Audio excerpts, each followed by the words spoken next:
Hey everybody, welcome to another episode of the Universe Within podcast. This episode of the show is being sponsored by the Amazonian Plant Healing Center at the Temple of the Way of Light. I've worked at the temple for about the past decade now, and I can really attest to the quality of the work that they do. They're predominantly working with the plant medicine ayahuasca, working within the lineage of the Shipibo people, and they run 12-day retreats, and in those 12 days there's 6 different ceremonies. They work with 4 different Shipibo doctors or healers, curanderos, 2 to 3 facilitators. There's a pre-ceremony yoga teacher. They work with massage people, bone doctors, herbalists, and there's an amazing pre-support team, a post-support integration team. So it's really an amazing place to go and to experience the magic and the wonder and teaching of ayahuasca. So if you're interested in working with plant medicines and you'd like to learn more information about the temple, you can check out their website at templeofthewayoflight.org, and I'll put a link to that in the show notes. And then myself and my colleague Marav Artsy are continuing to run Dietas, which is one of the traditional ways in which people go very deep into the world of plant medicines, going into a period of isolation, fasting, and ingesting very particular plants that have the ability to heal and to teach and to work on all 3 of these levels, the physical, the mental, emotional, and the spiritual. So we'll be continuing to run diets. The next one will be in September in the Sacred Valley of Peru, and then we'll also be in the Sinai Desert of Egypt in October. And if you'd like more information about those, you can check out my website at nicotianarustica.org. My guest today is a lady I met doing a mutual interview a couple months ago. Her name is Kylea Tyler, and she's a really beautiful woman. She's been involved in this work for a very long time, and we got a bit into her story about spending time at Esalen, working with Stanislav Grof, her involvement in holotropic breath work. She's now a counselor and a therapist, I believe specializing in family therapy and marriage. And she wrote a wonderful book about the ethics of doing this work, of working with plants and psychedelics. So she's a really fascinating woman. And we had a really beautiful conversation. So I really hope you all enjoyed this conversation. As always, if you're able to support the podcast, Patreon is a really beautiful way. It's a subscription service for as little as $1 a month. You can sign up. And with signing up, you get access to different tiers. And with those come added benefits, things like early access to shows, bonus material, Q&As. So it's a really beautiful way to help to support this podcast. To all of the people who have done that, to all the patrons, thank you very much. I really appreciate it. I'll put a link to that in the show notes. There's also the option to donate directly via PayPal. I'll also put a link to that in the show notes. And then if you're not able to do that, simply going on the YouTube page, subscribing to the show, turning on the notification bell, liking the video. That's a really big help with the algorithms. The YouTube channel has just surpassed 1,000 subscribers, which is a little milestone. And so, yeah, keep subscribing and getting the show out to a bigger audience. And then with the audio version going on Apple Podcasts, subscribing to the show and leaving a starred rating and a short review, that's a really big help. So I think that's it. And without further ado, here is my conversation with Kylea. I'm running out from the maze, running out from the maze, running out of the maze today. Running out from the maze, running out from the maze, running out from the maze today. I'm running out from the maze, running out from the maze, run out of the maze today. Well, welcome. It's nice to have you. We were talking a little bit before we started. We did a mutual interview together through a lady I know, Isabel, and I guess she reached out to you. And I forget. Do you remember what the topic was called? I can't remember now. It was ethics, Yeah. something ethics Yeah. and psychedelics, I guess. Right. Yeah. Yeah, and so it was yourself and I believe another lady, a gentleman, and myself, and And yeah. yeah. Yeah, and it was the first time I had known about you or heard you speak, and I really enjoyed what you had to say. So I was curious to bring you on and hopefully go a little bit deeper into that. So yeah, maybe to start, just giving the audience a little bit of a background of who you are. I know there's always a big question, but who you are, where you came from, what your life journey has been like, and what led you to do the work you're doing now. And maybe if you can talk a little bit about the work you do. Sure. Well, I was thinking about my life in terms of the shamanic topic.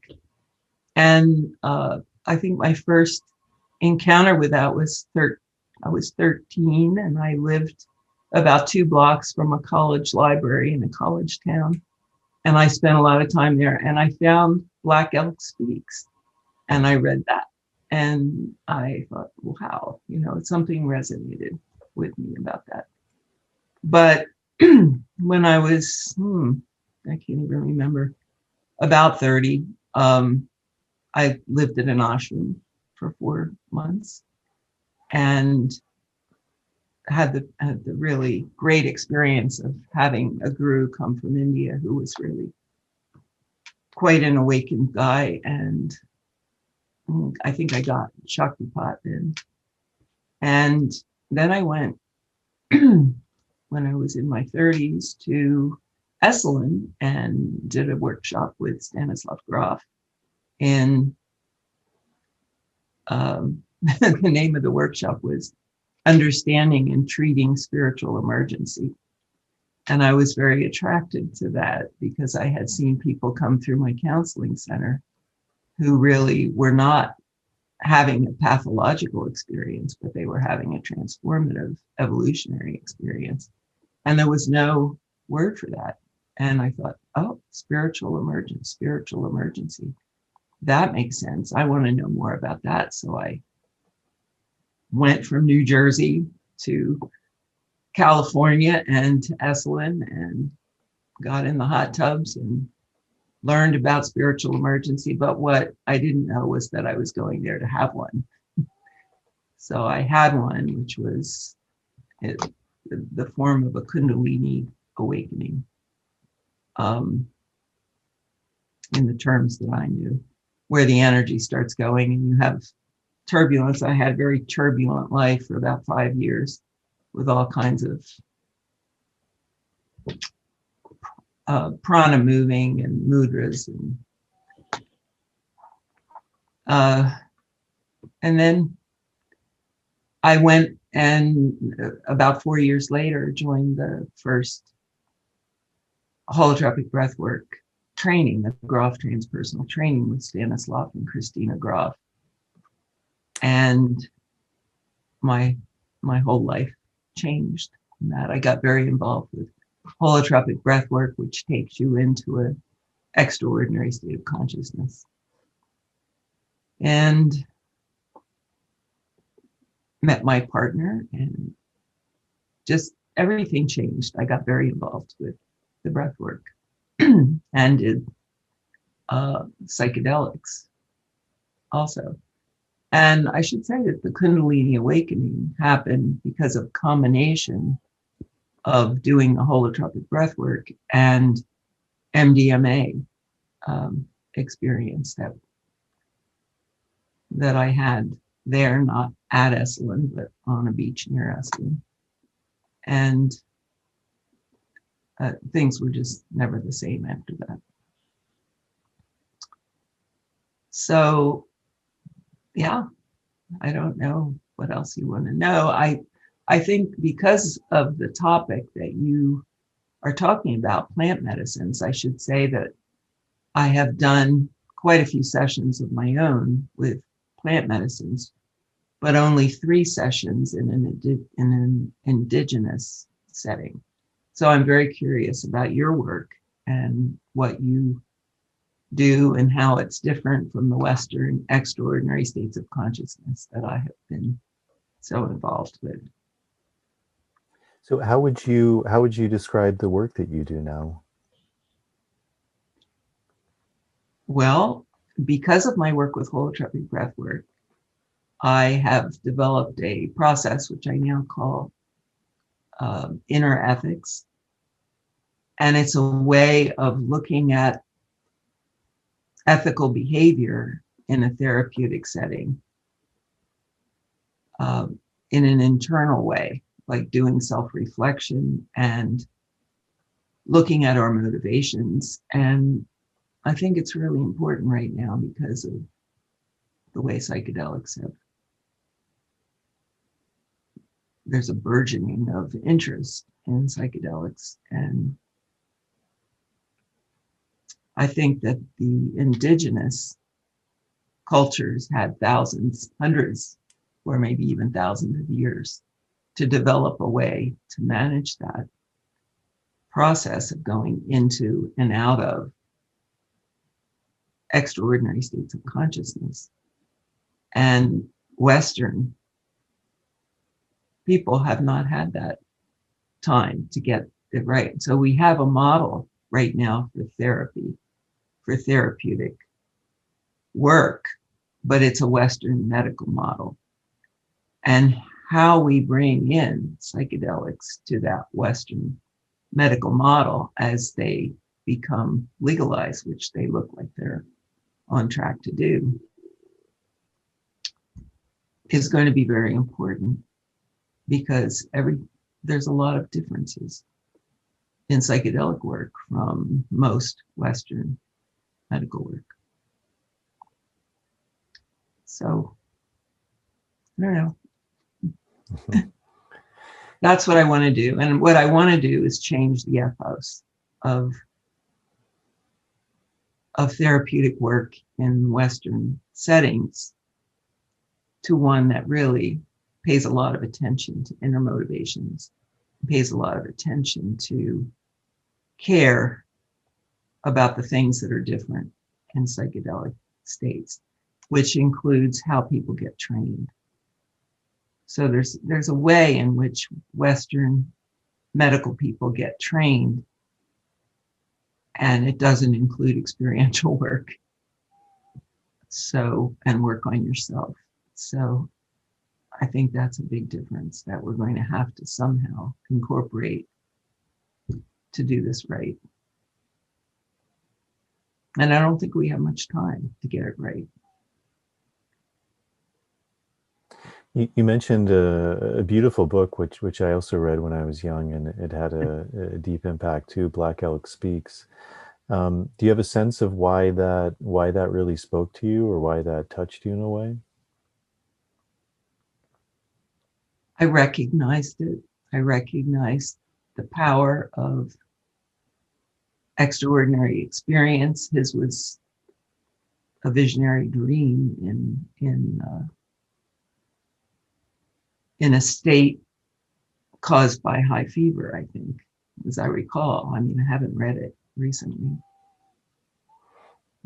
And then the fact that he told other people in his community and they understood it as a visionary experience. That was something that was missing in my experience in our culture. But I recognized it as something that was important. Mm-hmm. What was your experience with Black Elk Speaks? I think it was at a time in my life where I really just had this kind of fervor of kind of devouring these spiritual or religious texts and really just seeing the commonality for me that I was seeing in all of them. And I mean, I grew up in the US and I was a Boy Scout, I was an Eagle Scout, and I was always hiking and camping, and a lot of Scouts is also, I think, in a beautiful way, like honoring a lot of the North Native American traditions, and I think also for my father, because he was very interested in Native American culture and thought, I mean, I remember even as a kid, like my favorite books were about Native Americans and just the way of life. And, you know, a lot was a bit stereotypical, but, you know, the teepee and the buffalo and kind of the plains. And um, so, you know, and it's interesting because even now I do a lot of work with tobacco. And I remember as a kid, you know, learning that it was such a revered plant and yet being kind of perplexed because like my father smoked and I hated it. I couldn't stand it. It just Mm. seemed toxic, bad in a way. And I remember being in a car and the windows were rolled up and I felt like I couldn't breathe. But there was something that I also knew that because all of these people had this reverence for this plant, that there was something to it. So I think when I read Black Elk, I think it was the first book by a Native American person where I really felt kind of the power of those teachings and like a very deep spiritual presence, a very deep sense of truth. Um, I think that's a word that's kind of in this postmodern time we live in. It's often not the most pleasing word for people to hear, but I think for me, a lot of these spiritual traditions are pointing to a very deep truth, a universal truth. And for me, there was something when I read that, it really hit. There was a very deep felt sense of this is truth. Like what he's pointing to is something universal, something beautiful. Um, And you were asking about maybe some of these like indigenous traditions, and I sometimes I've said this a couple times in my podcast, but a good friend of mine, his name is Brian Best.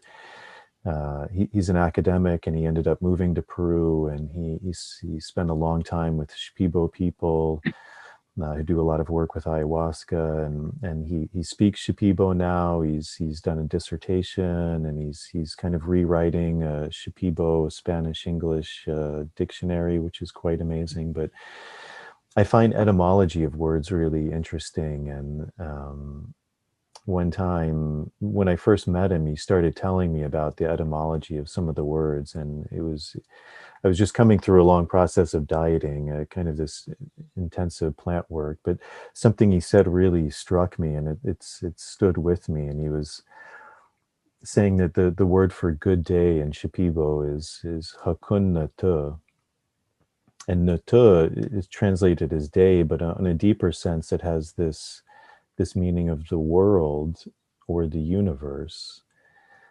and in an even greater sense, this eternal present moment, which is the universe. And Hakun is translated as good, but on a deeper level, it means that which is life-giving, that which serves nature, which on a deeper level is that which is true. It's truth. So this idea of like, you know, good day, actually what's being said is like this ever eternal present moment is life-giving. It's true. And quite beautiful way to greet people, and quite a paradigm shifting just the Right. power of words. But yeah, I think that idea of truth and that Black Elk book just very much resonated as something very true. And I think it kind of sparked a deep curiosity to continue in these paths, because I felt like so much was missing. Like there was all of this knowledge, but I didn't know how to access it, and I didn't know where to go to find it. And interestingly, moving to the jungle, the Peruvian Amazon, where there still are these quite old lineages of people who I think carry this wisdom, was very revelational for me, because I found for me people who still carried some of that wisdom. So That's wonderful and very committed to do that. And I think I'm just reading a book by Stephen Cope right now about Dharma, about the concept. You know, the concept of Dharma is like the what you're supposed to do, what's mine to do, basically, at the moment, and sometimes for a whole lifetime.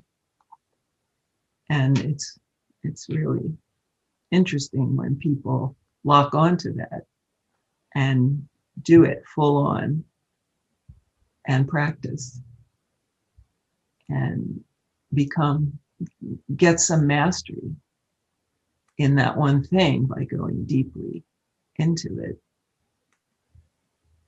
And something happens where it's more than just that one thing. It's there's an understanding of spiritual concepts that are universal to other things.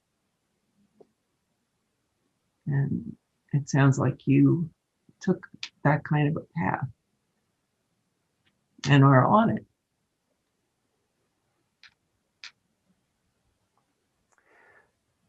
I'm really interested. You said you spent time in Esalen, and I think for people who maybe do this work, that's kind of this mythical place in a way, and especially Stanislav Grof, as he's getting older, I think he's kind of taking on this kind of mythical sage-like persona. But he was really someone who I think was really important in a way, because I mean, even when I was growing up and I thought of psychedelics, I was very resistant to them because it reminded me of kind of like hippies and just kind of losing consciousness in a way, and kind of I don't know, like a drug culture, but it wasn't maybe necessarily working towards a higher truth.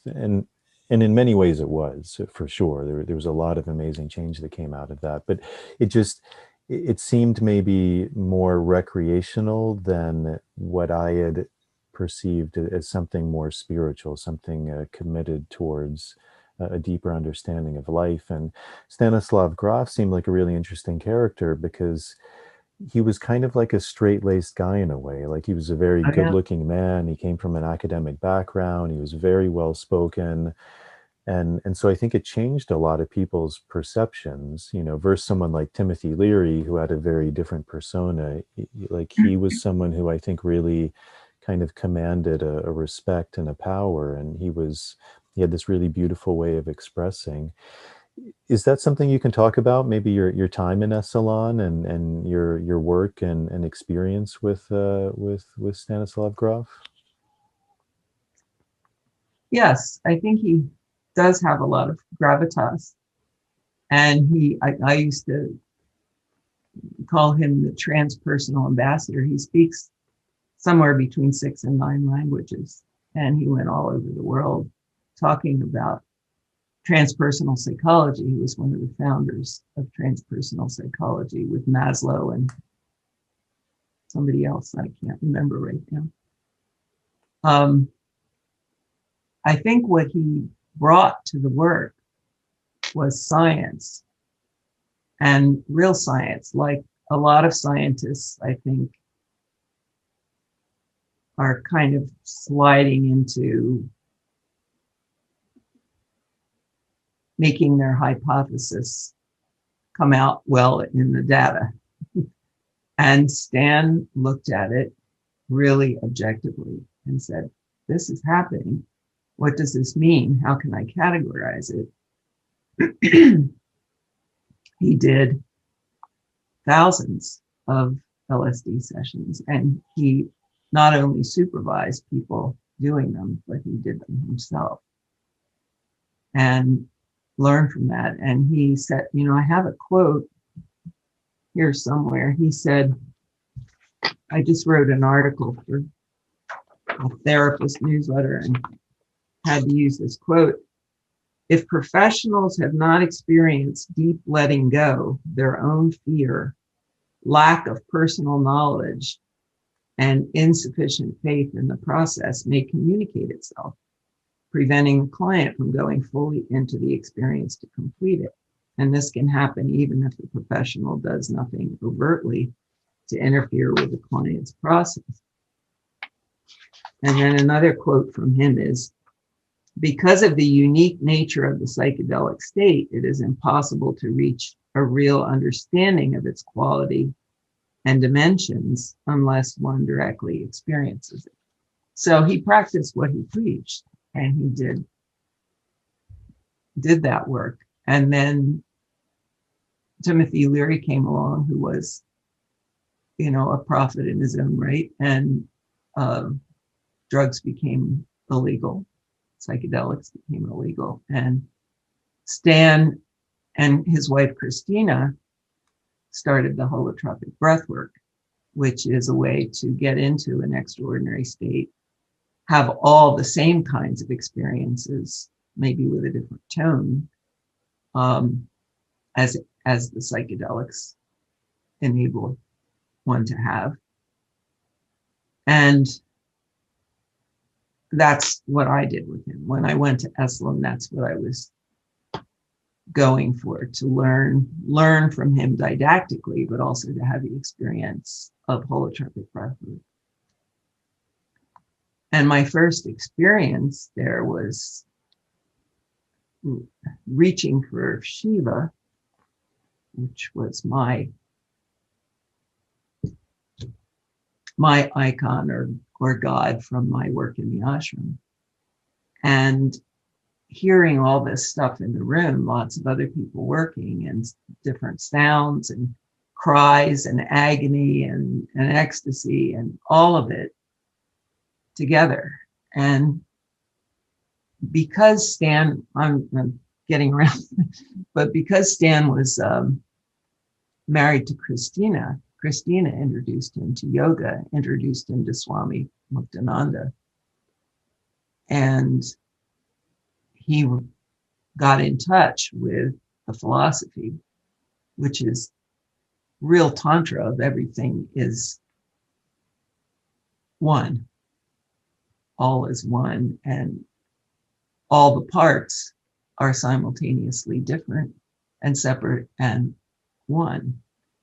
And so he understood that from his experiences of LSD, but he understood now that, so he also learned Sanskrit. That's one of the languages he knows. Wow. And so Christina gave him that whole concept to put that together from his scientific experience, his experiential experience of LSD. And then he got the spiritual concept from a culture that had thousands of years of investigating extraordinary states. So and the main thing that I got from that was to trust my inner healing intelligence. In holotropic breathwork, they call that the inner healer. And Stan taught that. Stan taught us a ritual or a ceremony in a Western tradition where people have a sitter, and then there's a breather, and there's a group of people that are having the experience of breathing. And we follow the process of the breather. We don't interfere with it. We don't try to interpret it. We don't pretend that we know what's going on. We act as sort of midwives to the process that's happening on the mat. And then in his ritual, there's one session, which is 3 or 4 hours, where the partners, there's one breather and one sitter, and then there's another session where the roles are reversed. So there's reciprocity and there's no therapizing. So there's not one person that is the expert. Stan, of course, was an expert, but what he tried to be an expert in at that time was following the process. And that came from his scientific point of view. So let's see what happens. And it doesn't work to interfere with the process when people are getting into an extraordinary state, no matter how they get into it. The inner healing intelligence knows what it's doing, and we need to let that happen. So that's the main thing that I learned from Stan over that. And one other thing that is really important, and I think it's really important for anybody who's going to be working with psychedelics, is his cartography of the psyche. And if you have studied that, you probably have encountered that he says that there are three major types of experience, categories of experience that can occur in any altered state. Extraordinary state is my preferred way of calling it, but everybody has a different way of calling it. Expanded state of consciousness. Non-ordinary state of consciousness was what Stan called it back then. And I forgot what I was going towards at that point. Something about Stan, I don't remember. Do you think the holotropic breath work was that developed more as a response to the outlawing of LSD, or was that something that he had already known about and was just very fascinated in, regardless of the legality of these at the time? No, it was because LSD and other drugs were illegal. And how he came to that was he noticed at the end of some LSD sessions, when people had not completed the material that had arisen organically while the medicine was still in effect, that they would breathe more rapidly without a pause. And they would do that for a while, and they would somehow get more energy and go back in to the extraordinary state of consciousness. And in that state, they could complete the material. So he thought, well, why not try that? And he also, again, had the benefit of Christina's yogic experience using different kinds of pranayama to go into a extraordinary state in a way. And so they just did that. And then it evolved. One time they were having everybody breathe in a group lying down. And the story goes that Stan hurt his back. And so he couldn't help the people that needed some kind of help with body issues. And so they came up with everybody's going to partner up, and there's going to be a sitter as well as a breather. And they're going to change roles because Stan hurt his back. And it worked so well that they kept that element in place.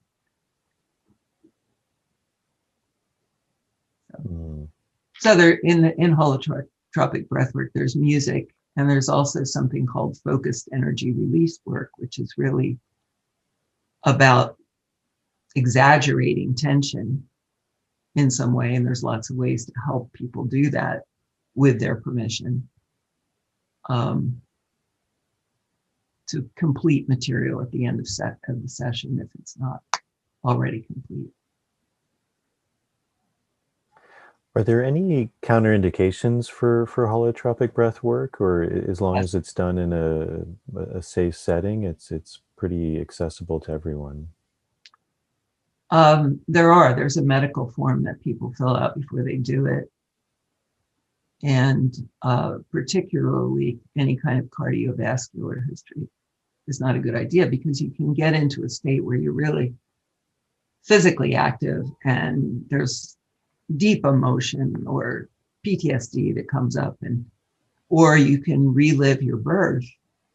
And there's a lot of, you can relive the experience of your mother giving birth, which is, as we know from either giving birth or watching people give birth in movies, there's a lot of pressure. And so if you have high blood pressure, if you have some kind of surgery for cardiovascular issues, you don't want to do it. And then retinal detachment is another issue.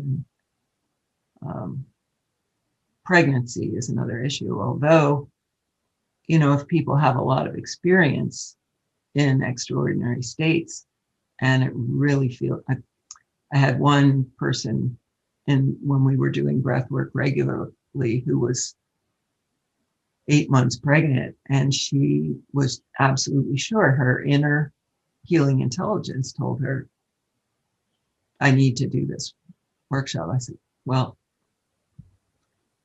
I knew her well, and I said, okay, but if I tell you to stop, if she was going to get me. And what happened was that the baby, who was not turned in that session and got prepared to give birth a month later. And she also got the name of the baby during the session. So you never know. You just sometimes have to make calls. I'm sure you've done that in your work. You have made calls that are exceptions to the rule. But generally, we try to be really careful in holotropic breath work. And is it known what's happening during holotropic breath work? Has it been studied, like on a more scientific level, like mapping the brain and or the body and what's being activated and what's changing? I think the Russians have done some of that, but I'm just not up on any of that stuff, and I don't particularly. I kind of have the theory that if something works and you know how to work with it, that's all I need to know. But I know other people need to know other things, and I respect that too. I think it's nice to know, and it's nice to have evidence-based data that you can point to people that need to know that kind of stuff. So what are some of the things that you saw working during that time at Esalen and in that work? I mean, obviously, people's experiences are very individual, very different, but I would imagine you saw certain archetypes or kind of commonalities of things that were happening. I mean, I would imagine for the vast majority for the good, which is why you continue to do that work. Because I'm sure a lot of people have heard of holotropic breath work, but I would imagine a lot of people haven't too. So like, why would one want to go into a room and kind of start doing this very deep, potentially uncomfortable kind of practice? Like, what are the rewards that are hopefully awaiting people for that? I think that for the same reason that people journey to the Amazon, they are called to know more about themselves and to be better people in a way. I want to know more about myself. I am called. I don't know when I'm called, usually why I am called, but I know that I am called. And some people who get that calling follow up and do it. I think there's a lot in any of us that we don't know about ourselves. And that can be the three things that Stan mapped, which is our biographical experience, which can include really good things and really traumatic things that we have blocked out for various reasons, usually because they're overwhelming in some way, and we couldn't process them at the time, so they need to come up later. And then there's the perinatal category, which Stan has done a lot of explaining about. And that's really interesting because our birth experience, according to Stan, and in my experience, I think it's true, becomes a template for experiences later in life. So there are 4 stages in the birth experience. And those 4 stages pertain to any major change in your life. So if you know kind of what your birth experience was in those 4 stages of birth, you can go, oh, that's happening now. And I know that there's a 3rd stage, and I know there's a 4th stage, and I will get through this. And it's very, very helpful. I've used it in therapy a lot with clients. It's like, okay, this is this and this is that. So the idea is that when somebody is going to be born, first of all, BPM1, or the first matrix, as they're calling it now, is before labor begins, and everything is peaceful if it's a good womb experience, and everything is taken care of. The nutrition comes in and waste goes out, and you feel well contained and so forth. And then labor begins, and it's like a shock. It's like, okay, say you got an eviction notice on your apartment, and you go, oh gosh, what am I going to do? I don't know what I'm going to do, and the world is ending, that kind of thing. So this is what Stan says the fetus experiences. Like, okay, this womb has turned on me, and there's no way out yet. And he compares that to Sartre and no exit kind of feelings. Like, this is never going to end. I'm always going to feel this way.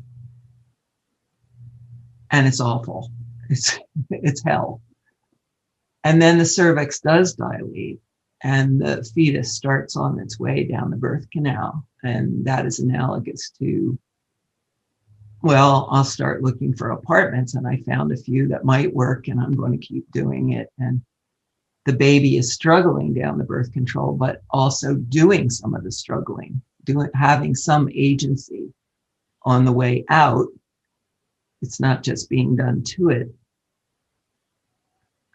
And then the final stage is birth, which is the end of the old being and the birth of the new being, because the cord is cut and the baby is a separate being, no longer connected to the mother.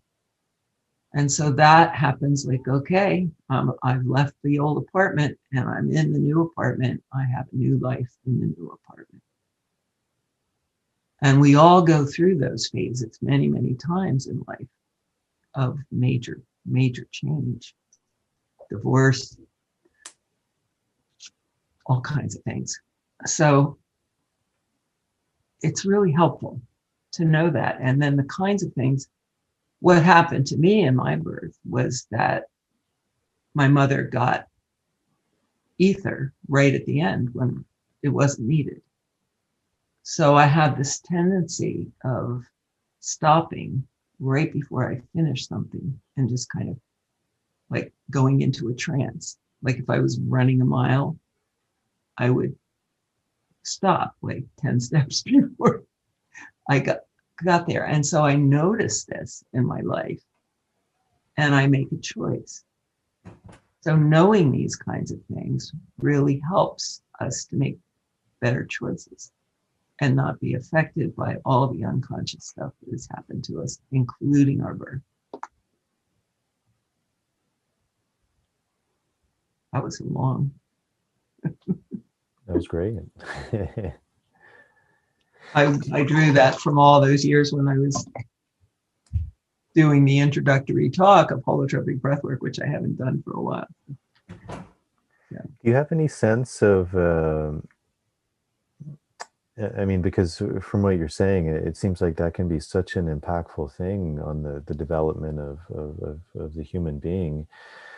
Do you have a sense based on that of like maybe best practices or better practices for how that experience can be done in a way that really potentially minimizes some of these more traumatic events that can happen? Like, are you familiar with any like cultures that birth in a certain way that I don't know, like eases maybe that experience both for the mother and the baby that's coming out?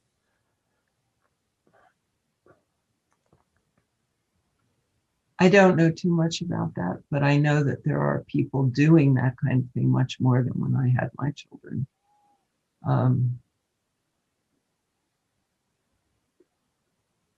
the birthing in water is one example in Western civilization that's being done.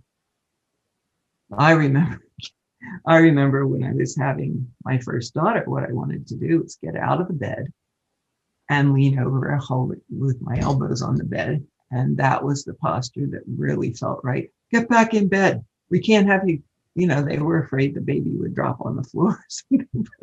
Hmm. I think we know a lot more now with midwives and so forth in the Western culture. Do you know any um, cultural experiences of birth that are better and probably don't end up with trauma? It's not something I've done a lot of I guess research into. I mean, I think interestingly in my work, I mean, there are people who specialize in more, I guess you could call them women's issues, things with their moons, their cycles, with certain female diseases, ovarian cancer, things like that, and also birthing. Um, from the little I do know, and it's something that I am becoming more interested in, just as I begin to understand, the human experience more, and being presented with more cases, more diverse cases. But um, I mean, I know all throughout the Amazon, all throughout the Americas, there were like very elaborate rituals. One of the processes that often working with plants, um, a common theme that one would hear is that plants are medicine, but the plant itself has its limits also. Like a traditional doctor would never just give the plant and then say, okay, bye, like that's it. Almost always it was seen that this process surrounding the medicine was very important. And often in the Amazon, it's called doing a dieta. So making certain lifestyle changes, cutting out certain things. And I mean, it's kind of similar, I think, in a certain way, of going to an allopathic doctor and they give you a medicine and they say, these are the things that are counterindicated. Maybe don't take this and this and this. But I think there's not so much of that culture. And they would say that the dieta is vital for the medicine to be able to work. So kind of this idea of in a way, like the set and the setting, and Yeah, to allow that to really happen. And so I know for the birthing process, there was often these very like elaborate rites where the mother would have to not eat certain foods because it was seen that this food could have an impact on the baby. It may also depend whether the baby was a male or a female, and then a lot of often like massage by usually a woman who was very specialized in that field, knowing like where in the body she may be holding tension, massaging that, beginning to open, maybe moving the baby, using all sorts of plants to aid in that process, not only ingesting, but topically. And then, yeah, it seems like also very often birthing in water was a really common practice. And then even in the following, there was tremendous kind of care given in those first days, weeks, months. Again, certain practices that you should do, that you shouldn't do. And even, I think even once the child was, a number of years old and maybe not breastfeeding anymore, even after that, like the mother there was still certain times where, only eat these foods for this time, maybe when your moon comes. I mean, it's a lot. So I don't know all about it, but I do know it was seen as something that was, there was a lot of knowledge there. And one of the guys I've studied with, he's comes from the Colombian Amazon, and in his culture, the Tubu people, you know, like even when the young woman had her first period, or when the young boy had his first nocturnal dream, then there was like other prescriptions and certain foods you couldn't eat, and they would actually say, like, if these weren't honored, then that could lead eventually down the road to a certain disease. And so they would actually view the root of a lot of disease as not following these kind of ancient customs, which I found fascinating, because it's something that most of us, we just don't really think about. Right. And yet, you know, in all of these cultures, they are pointing towards this idea that medicine is super important, but there's all of these other things that surround it as well. Yeah. Thanks for sharing that. Mm. You know, what comes to my mind is what effect is of this is on intention, because of remembering to eat the right things and focusing on health. And do you have any sense of how much is intention and how much is plant from your work? I know the plants have entities and you have relationship with that. I know that. I'm talking about, you know what I'm saying. Mm-hmm. I think it's huge. I think it's huge. I mean, really, my main teacher would often say, you know, a really properly blessed cup of water can cure. You know, if that intention is truly there, uh, the intention of the person giving it and the receptivity of the person receiving it, that it can heal. And I mean, I think even in our Western traditions, we have this knowledge too. We've forgotten about it. I mean, I remember, you know, one of the things Jesus said was, it's not it's not what comes into your mouth that's important. It's what comes out of your mouth. You know, and this idea that intention, those words, that aligning to something is vital. And so I think ultimately it's a mix. You know, I mean, obviously, many of these plants are very powerful, and maybe even if you don't have a lot of belief, these plants can kind of shake you out of that. But yeah, certainly, I think, like you're saying, there's probably a lot to that. And I mean, even just the act of any ritual, I mean, Yeah. you know, maybe there's no physical benefit to it.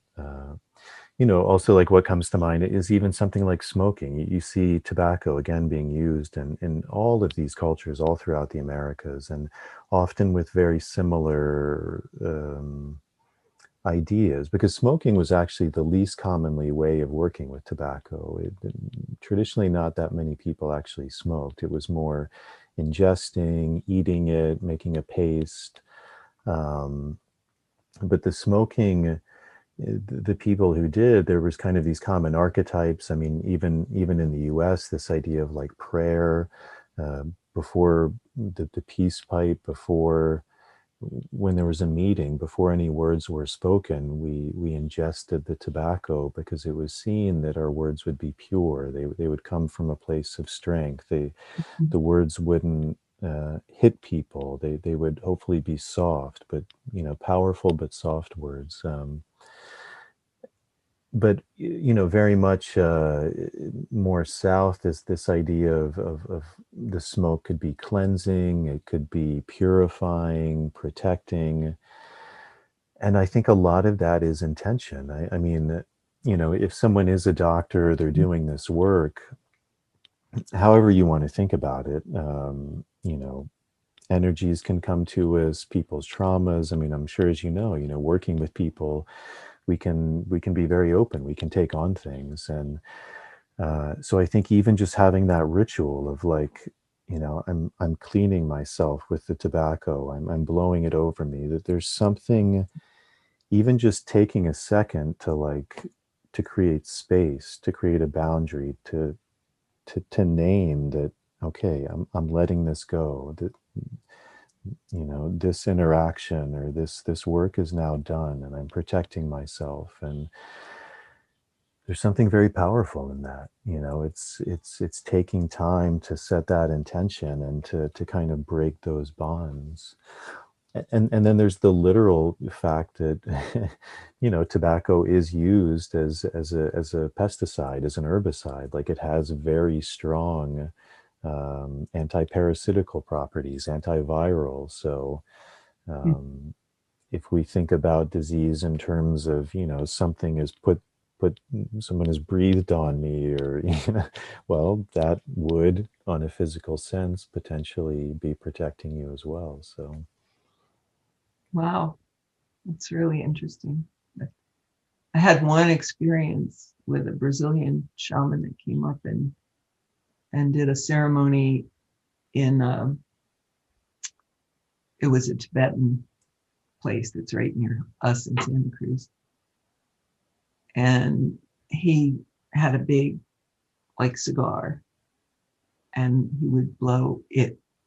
He would take it in and blow it on people and go around. And there were about, I don't know, 40 people in the room, and they were dancing, and he would blow it on. And I had an ecstatic experience with that. It was very powerful. mhm. Tobacco is very strong. I mean, most of the tobacco that's grown is blonde tobacco, and it's much less strong than what they think is probably the more original, which is the black tobacco, or the rustica, it's called. And it's very strong. I mean, I remember when I first came to the jungle, working a lot with ayahuasca, is a lot the people I was working with were a group called the Shipibo, and very much in their tradition is smoking this pipe when they're in ceremony, and even outside of ceremony they would smoke. And it's a very common motif you hear, that the tobacco is like the food of the gods. It feeds the plant spirit. So even outside of ceremony, they're often smoking their pipe to kind of feed that internal energy, the plants that they've worked with. And I remember at the time, it seemed like a big pipe. I mean, now I've kind of grown, so it's not as big of a pipe. But I remember in the beginning, it seemed like a very big pipe, and I filled it up, and I was sitting in my tambo, which is like my little hut, and I'd smoked a bit, like the cigarillos, like the cigarettes, I guess you would call them, and they were fine. It didn't really seem like much, but I remember the first time I smoked that pipe, and I was also swallowing the smoke because that was what I was taught, and blowing it on myself. And before I could finish the pipe, everything started spinning. I got super nauseous. I started sweating. My heart started racing. And all I could do was stagger over to my bed, and I just passed out, and I went into like a full-blown experience, and it was very intense. And that's just from Yes, from it sounds smoking. like very powerful medicine. Yeah. So I see behind you that looks like is that Shiva behind you? Shiva, and then a Shiva stone Yeah. underneath it. Yes, Shiva is what I relate to in terms of the universe and the ecstatic experience of destruction, creation, death, rebirth. Yeah, I find that a fascinating aspect of Shiva, and I think it's one of these things that often people don't like to talk about, is death, and it's such a, I think for anyone who works with plants or psychedelics, it's such a common motif, is death.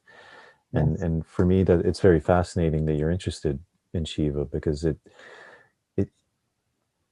I think in many of these new age kind of traditions, there's this idea about love and light and birth and feminine, and Shiva seems almost in a way like the counter to that. it's God, but it's also in a way this like idea of death, of destruction, which gives way to life and to rebirth. But that's such like a powerful motif. And Yeah, and people have that aversion to change, I think, and that's what death is. I remember I lived in a big house with a lot of people at one place that burned down, and the next day it was like a shot, everything was gone. But I was strangely ecstatic. I was, okay, everything is gone.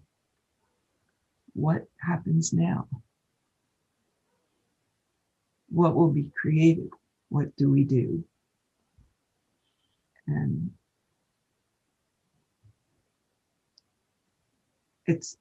that is an ecstatic experience for me when things change, and I hope death will be.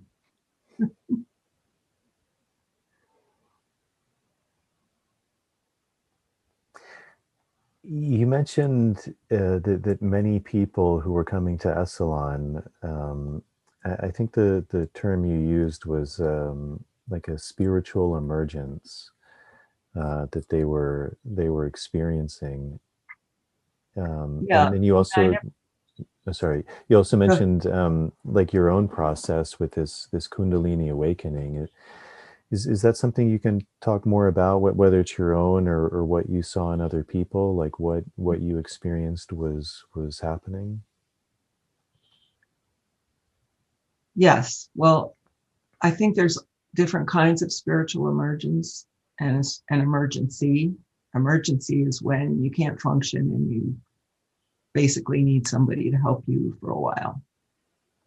Emergence happens and you still function, but it's pretty turbulent. And there's shamanic spiritual emergency. Stan and Christina wrote a book called,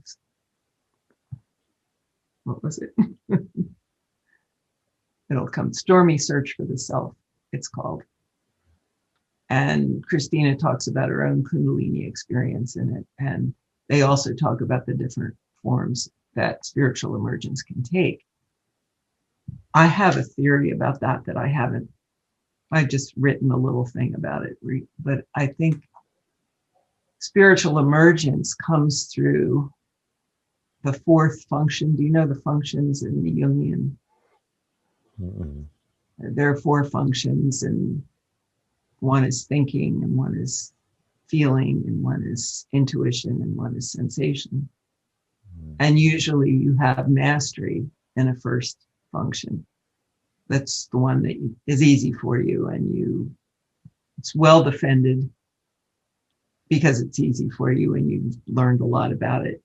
And the fourth function is called the inferior function in Jungian work. And that's the opposite of the paired function. So, for example, thinking and feeling is paired, and intuition and sensation is paired. And if my first function is intuition, which mine is, my fourth function is sensation. And I think the Kundalini experience is very physical, and it's all about sensation, and it's all about clearing the blocks where the channels, the meridians, so that everything is connected and united, and you have more ability to work in all the functions, especially the inferior function. But while this is happening in a spiritual emergency, what happened to me anyway is that my first function kind of shut down. For instance, I'm a really organized person. I have plans, and I couldn't get to that, and I would just have to trust that I would know what to do when it was time to do it. And I had a lot of mudras, and what I had to do was to set a time every day to spend up to an hour in my meditation room and just surrender to whatever happened with my body. And what happened with my body usually was mudras and postures, and sometimes very strange things like lumping my heart, or one time my head went around and around and around, and I had to really surrender and let go, or bad things would have happened to my neck. And sometimes I would fall over, and all that was somewhat scary, but because I had been to the ashram, I knew about this kind of thing, and I had some kind of strange trust in it all. And so that's what happened. And then a lot of turbulence in relationships, and a lot of strange experimental things happened. And I just went with it. I went with whatever the inner healing intelligence intuitively told me to do. I did. And I didn't have much support in those days. There wasn't much support either in writing or in person. So I just trusted. And I had dance work, and I had the ashram, that kind of teaching to sustain me. You mentioned this idea of like emergency versus emergence. Mm-hmm. What do you think is that balance? Because it seems like something that, I mean, there's kind of a joke where in the West, if you say, like, I've lost my mind, they send you to a mental institution. In the East, like in India, if you say, I've lost my mind, everyone bows down to you and say, oh, Guru, how do I achieve that? What do you think is that kind of balance between people who really may be in a bad place and are like not able to function and actually need help, versus someone going into kind of this dark night of the soul where they're going to a very deep, dark place, because on the other side of that, there is an emergence. Mm-hmm.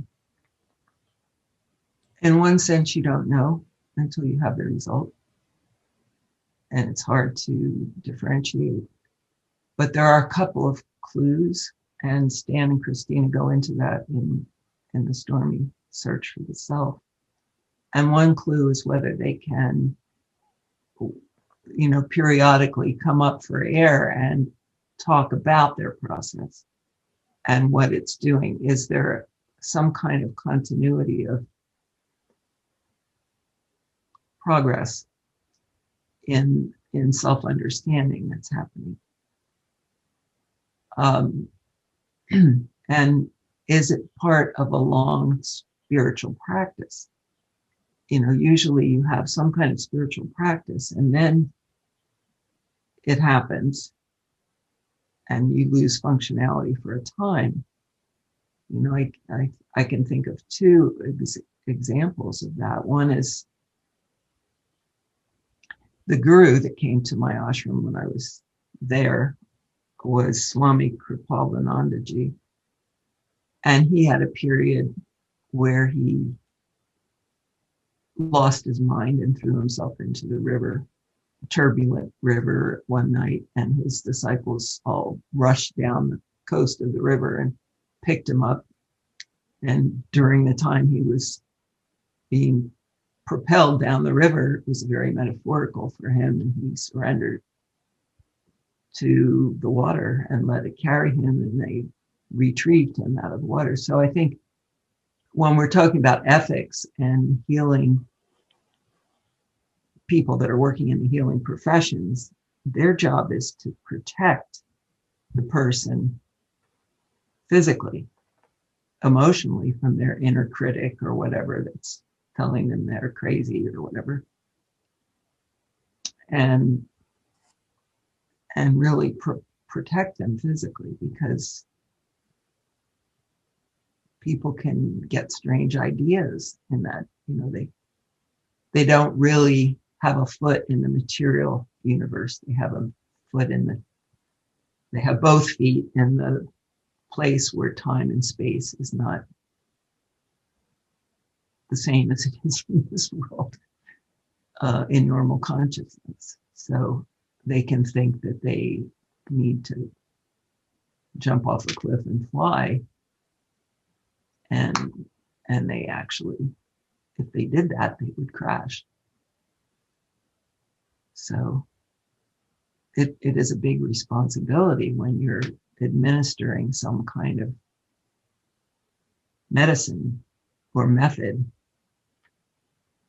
that brings you into that kind of state, to take that responsibility. And we did that in holotropic breathwork too. We had a sitter and we had facilitators.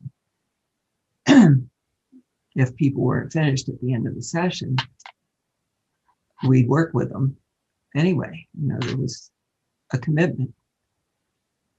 It wasn't okay, your hour's done and it's time to go. Oh, time's up. No. And I'm sure that you have the same thing when you're working with people with the Dieta.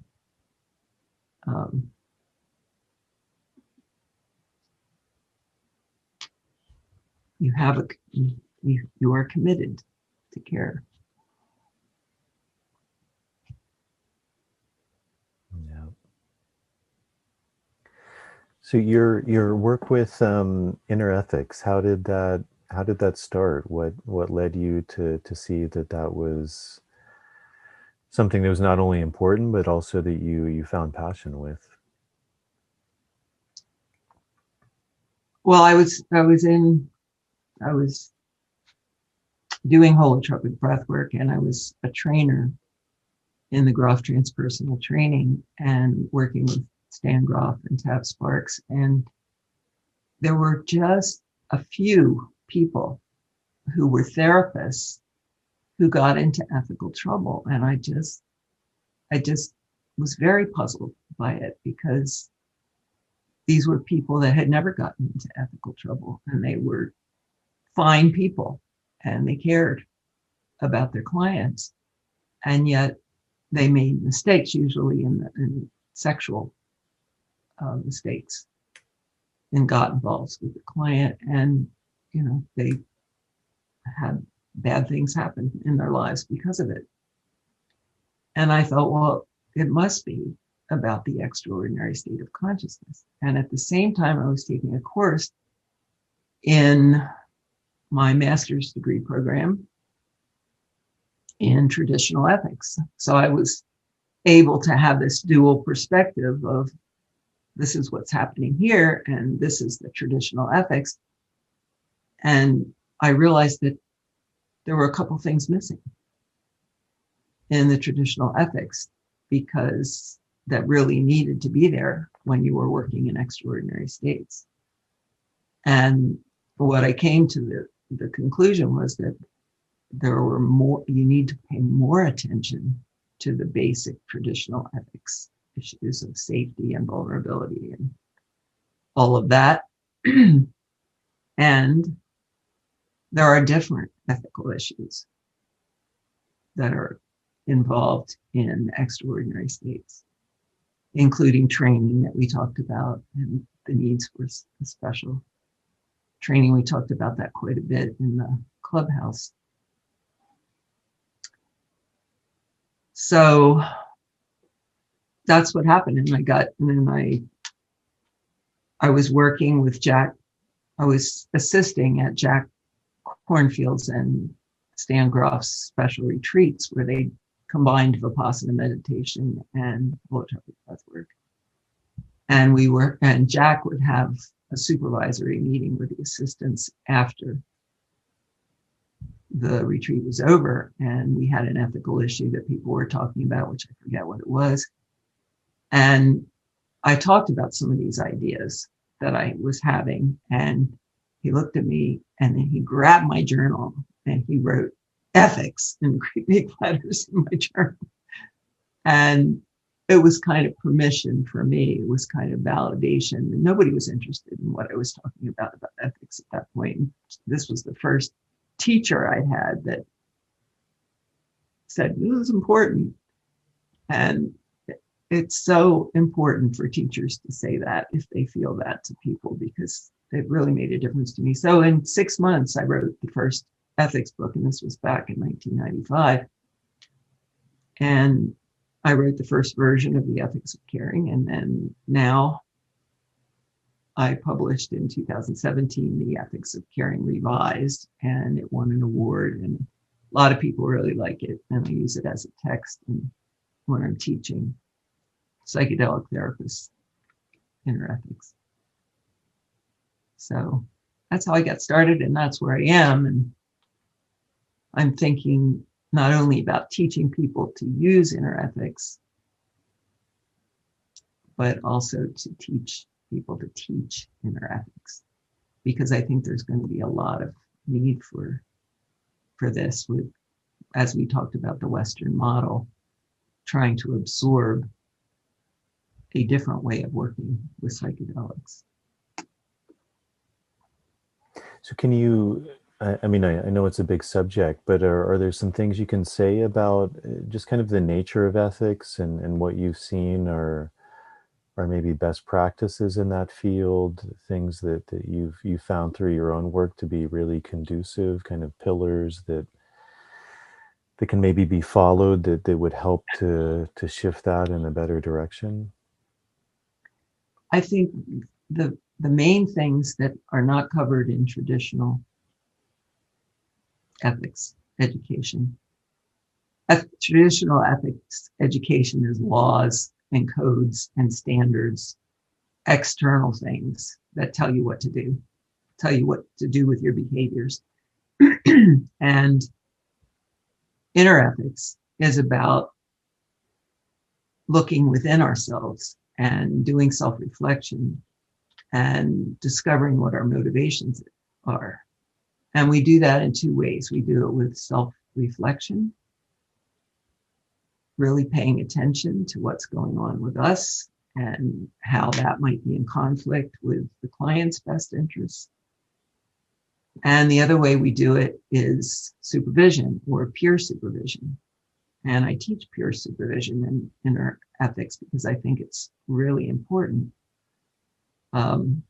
It's a way that professionals can get together and they pay with their time, and they do reciprocal roles of facilitating and being a consultant and so forth with each other, because there are things that we know about ourselves and there's things that other people know about us that we don't know.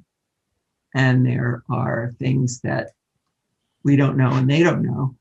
And so the other thing that we have to do is our own deep work. So those things can emerge and we can work with them and make choices based on self-awareness rather than just impulsively acting, because motivations create actions. And if we don't know our motivations, we are acting without choice. Mm-hmm. So where,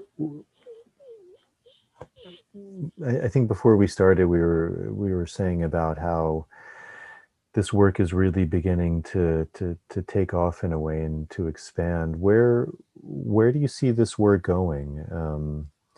I mean, because even like you were mentioning with Stanislav Grof, with LSD, that there was a period maybe in the 50s or the 60s where it was being used a lot. And I think maybe a lot of people aren't familiar with that. It was being used a lot in therapeutic settings. It was almost considered kind of revelational by psychiatrists, by psychotherapists, because it really allowed them to do their work better. And then, maybe in the, I can't remember exactly, but the early 70s or something, it started to become criminalized, and all of the research was cut. And now it seems like there's very much a reemergence. Interestingly, I think a lot of that is actually coming from a lot of this indigenous knowledge becoming more out in the open, and people becoming more interested in it, and an emergence through things like mushrooms and MDMA. So where do you think this is moving? Because obviously, you brought up a really good point in that, like, there are kind of different systems. It's we're not working, at least in the US, like, we're not working in a purely indigenous system. It's something that's new, that's changing, that's maybe drawing on these, but like, obviously things can only be worked with in the way, in the culture in which they're emerging from. So do you have any sense of, like, how this work is going to move and begin to shape itself? I think what we need, and that's why I'm doing what I'm doing, is an ethos of self-reflection and self-knowledge for people that are doing this work. And if we can get that in place, I think all will be well. It's not that we won't make mistakes. I wrote my book on all the mistakes that I thought about making myself, or did make, or saw other people making. But the question is, can we learn from that? Can we become aware? And can we prevent mistakes by knowing the mistakes that other people made, reading the book, or asking ourselves the questions that are in the book about our motivations? And if we can do that, it's already it's much more sacred atmosphere than saying, I know best, I'll give you this medicine, go home and spray something up your nose, or whatever they're doing these days with some of the stuff. And because it's all relationship. And I try to teach right relationship. And I love the metaphor of right relationship as a dance in which you're really following and leading and really aware, because otherwise you'll step on toes or bang into the wall or bang into somebody else. And so it's a lot of paying attention is what I think we need. So where's it going? I don't know. I don't know how this will end up. I think if we don't pay attention, people are going to say it's too dangerous. It's got to be illegal again. I think that could easily happen. And the other,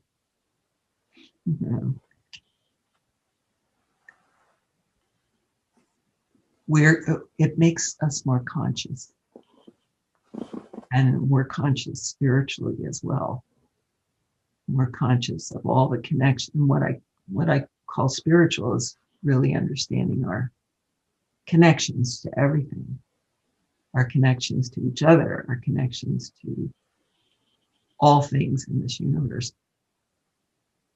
and our responsibility for that connection. And I think that'll happen with the psychedelic experience. So that may bring us to critical mass in working well with this medicine. I think also educating the people that will be taking the medicines. Like, for example, Shakruna put out an ayahuasca guide for people that were traveling to South America and maybe getting involved with shamans, and how to, be aware and protect themselves, especially from sexual abuse. But I think that kind of education about what should people expect from somebody who is giving them psychedelics and what's wrong, what's not right relationship. So they know, so they have some perspective, and they don't, as people tend to do, sometimes they think I'm wrong because this happened. And so to know what is expected and what the qualification should be would be helpful, because we'll get more to critical mass if we don't just focus on the professionals, because there's much more population in the consumers and the clients. So I think that's an interesting way to go to. What do you feel in regards, because I mean, I think ethics are super important, and I like how you're saying it is also, it's this inner, like we have to do the inner work, and also use this word dance. And I think that's really important, because it seems like so many of these things are a dance, and it is personal to some degree, but kind of that difference between something that's universal versus something that is personal. Like an example being,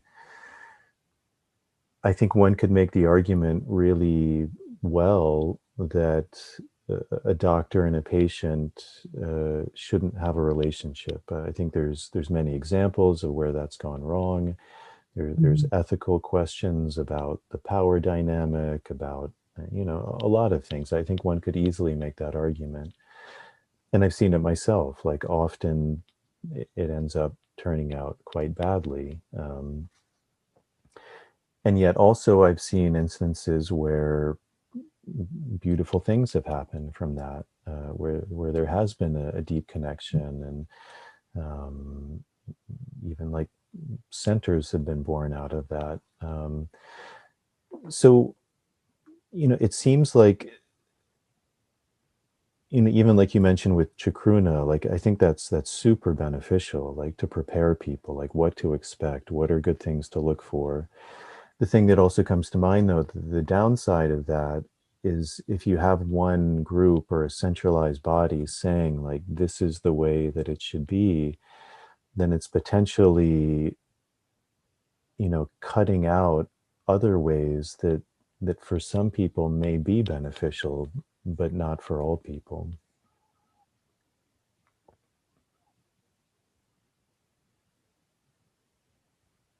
Yes.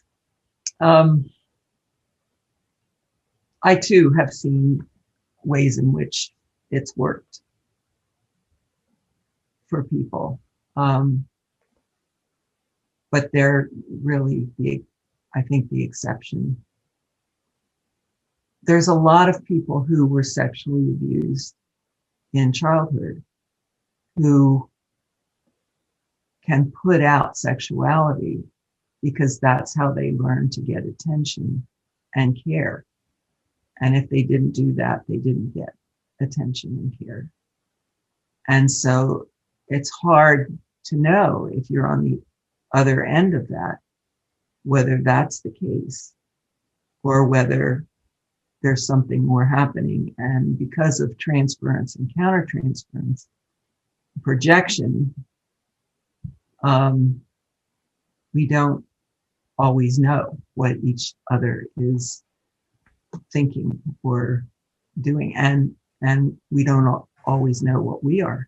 It gets back to our motivations and unconscious motivations, and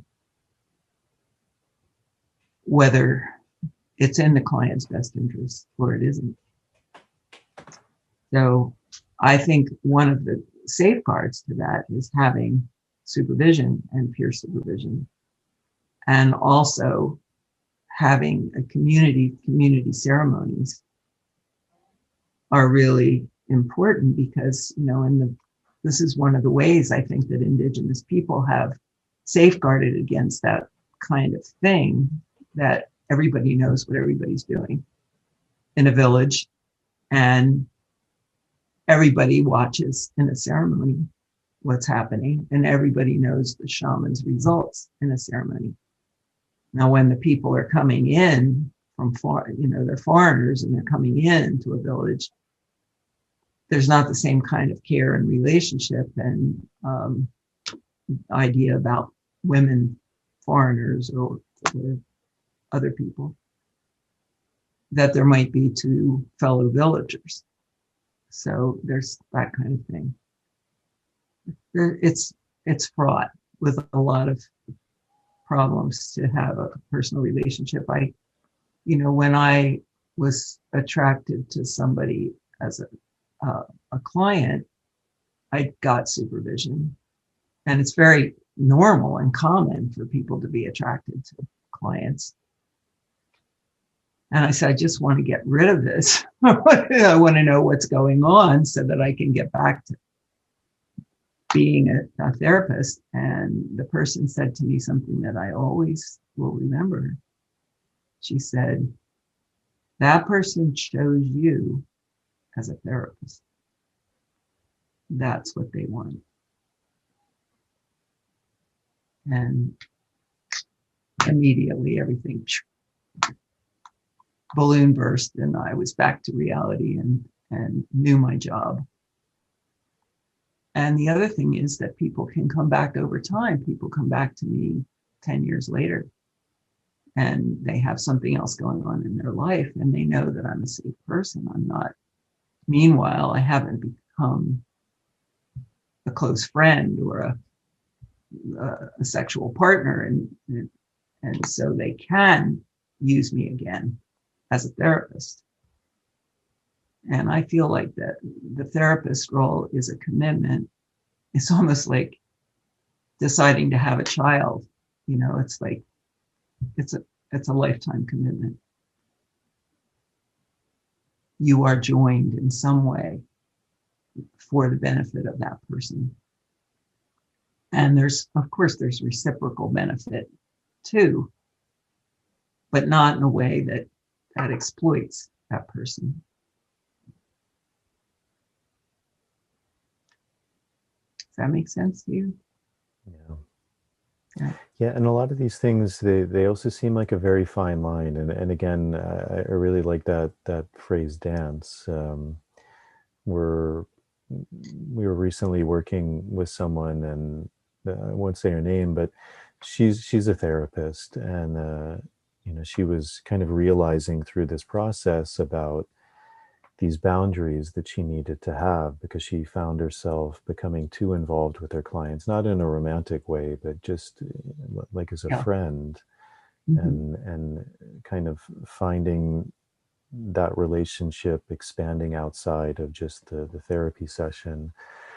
And I think that's something probably a lot of people who do this work kind of struggle or have to juggle that, find that dance.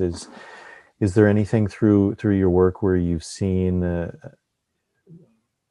something along those ethics of like where those boundaries, lie? And because I think a lot of times from the therapist point of view, there's this need to help, or this, this genuine desire to help. Like, I want to help this person. And so when someone asks for something, there's that natural therapist desire comes out, well, let me help that person. But, I think sometimes maybe we don't realize that at a certain point, that's maybe not helping them. Like a gentle, but also a clear no, while it may seem a bit abrasive, in the long term can actually be more beneficial to that person.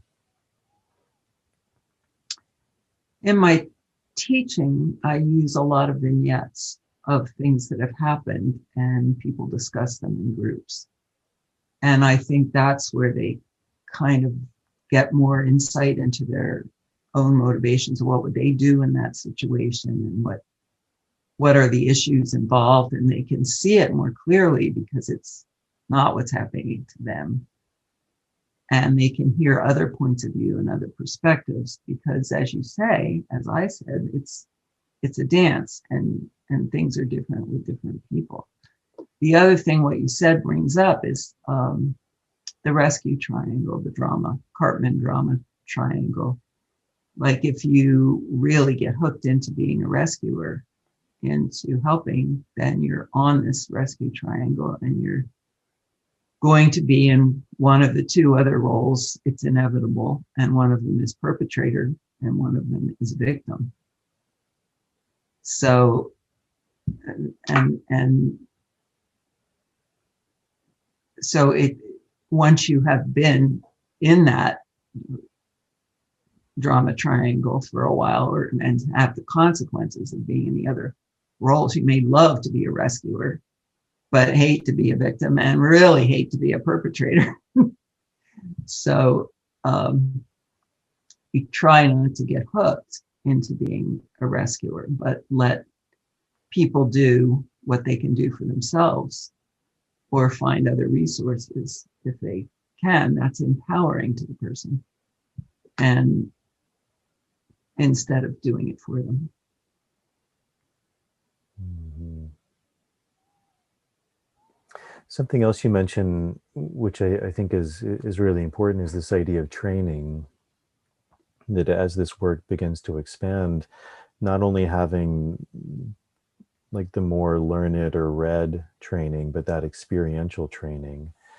Do you have any idea of, or you see a way of like how that would actually work? Like, because one thing you said I think is really important, and I think that is a beautiful safeguard in a way, is doing these things more communally, because there's a natural checks and balance. There's other people to share, to speak, and especially if that environment is encouraged, if that's, you know, it's conducive to that, it's encouraged to speak and to share in that way, I think that can be really beneficial. But do you have a sense of how that training can happen? Because again, I think it's super important, but again, the thing that comes to mind is kind of like the last idea of, if it is a centralized body, then the training may fall under a very specific umbrella that may exclude other ways that could potentially be beneficial as well. You mean like the Western medical model of training, or what do you mean? Yeah, exactly? I guess the idea that comes to mind, I know, like MAPS, the Multidisciplinary Association of Psychedelic Studies, I think it's called. They've just completed, I believe, very successfully, a trial with MDMA and PTSD, and I think it was something like 2 out of 3, 66% of the people were actually PTSD free, which is incredible. I mean, that's amazing. There's nothing like that for PTSD. Mm-hmm. They're in phase 3 studies now, right? Because they fast tracked it because it was so successful. Mm-hmm. So it's set to be legalized in 2023, maybe. Yeah, and I think one of the things that they're requiring is, I think one of the people has to be a psychologist or a psychiatrist, someone who's trained in that, and then the helper doesn't necessarily need to be, which again seems like a really good thing, like to have someone who does have that knowledge there, but also I'm thinking, like, for example, and this still may be a long way off, but imagine two people coming from the Amazon who are doctors in their own right, but they legally then wouldn't be able to do that work because they don't hold a degree as a psychologist. And yet, like, for example, many of my colleagues who I work with, they often joke that they're shipibo, but they would joke that they're like shipi psicólogos, like they're shipibo psychologists. That essentially that's what their work is they're going into the mind of these people and trying to reorder, and maybe that is what it is. It's we're working in a certain model, and those are the guidelines that will be kind of taken as that's what needs to happen in order for these things to happen. And maybe in that group setting, that's what it is. There is a psychologist, and then there can be other people who work together to create that space. I think it's good that there are at least two people involved in it, because MDMA opens up the heart. All kinds of things can happen with transference and countertransference. So I don't know how it's going to happen, and I just don't know. I think it would be good if it was at least two people, and that that the training includes extraordinary states of consciousness as well as didactic training, and also goes into helping people look at their own trigger management. Renee Harvey has written a chapter in a wonderful book that's coming out in September called Psychedelics and Psychotherapy, which is a volume of really great people writing different chapters on different things. And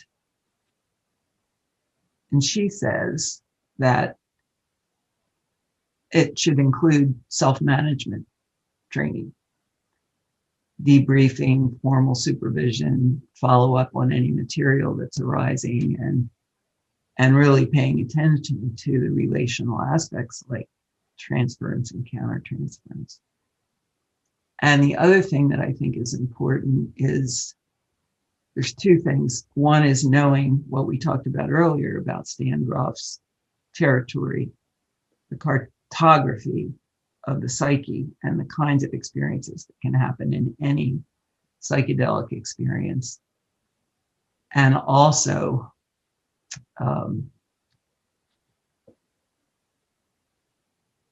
the territory of the medicine itself. I think it's really important to have personal experience. Like I read that quote from Stan, personal experience of the medicine that you're working with. As he, took LSD and took high dose of LSD and went into other worlds and so forth, he practiced what he preached about that. And for example, like, all these training programs and treatment programs are springing up all over with like ketamine clinics, and one ketamine clinic just took my name off the MAP site and put it on their site as a potential integration therapist. And I just had to contact them and say, take this off. I've never taken ketamine and I don't know it. And I wouldn't be able to understand. Maybe I would, but I might not, because I've never taken it. So I don't even want to do that. I just want to be upfront and say I've never taken it, and I don't know what you experienced in terms of the medicine itself. And I think that's really important. And I know some training programs right now, because there's no legalization, are using holotropic breathwork. And I think that's fine for a training program, but when it becomes legal, when you can prescribe it, you should take it also before prescribing. Yeah. I mean, because I think also with MAPS, they give people the opportunity to take it, and I think they encourage it, but it's not a requisite. And it's interesting because, I mean, even in the work I do, I mean, it's very much like you said, there has to be that desire to want to do it, to be willing to do it. And then it's usually a very long and kind of grueling process of personal work. It can be years, a decade before someone even then kind of begins sitting in ceremony and kind of assisting and just kind of being the helper and slowly starting to do that work. And it can be a very long process before they're kind of given that authority or that title of someone who can do that work. And it seems like with this work, I mean, we are so open and so sensitive, and again, the power of words, and as you said, the power of intention, motivation.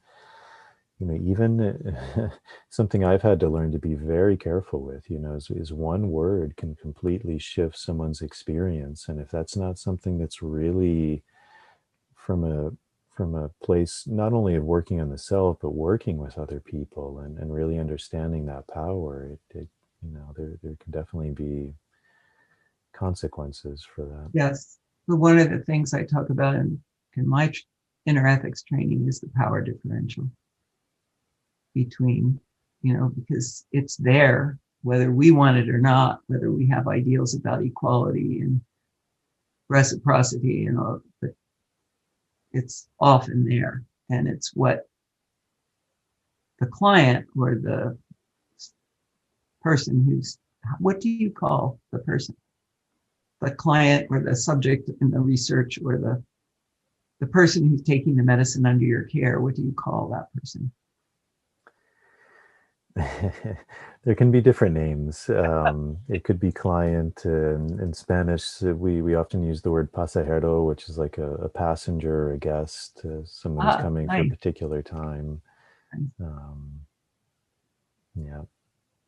I'm going to write that down.